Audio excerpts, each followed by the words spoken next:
बिस्मिल्लाहिर्रहमानिर्रहीम। अस्सलाम वालेकुम रहमतुल्लाहि व बरकातहू। मैं राय मोहम्मद हयात 15 नवंबर 2023 इस वक्त बता कुरैश में मौजूद हूँ। माशाअल्लाह बारिश हो रही है, बहुत ही खूबसूरत मंज़र है। ये सामने जो पहाड़ नज़र आ रहा है इसके ऊपर गारे सौर है। ये वही पहाड़ है जिसके ऊपर गारे सौर है। बहुत ही खूबसूरत मंज़र है। बता कुरैश एक कदीम शहर है मक्का मुकरमा का।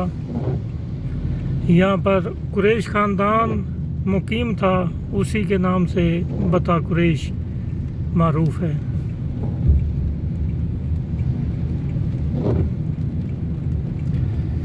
जो लोग यहाँ रहते हैं उनको ये जगह ज़रूर मालूम होगी।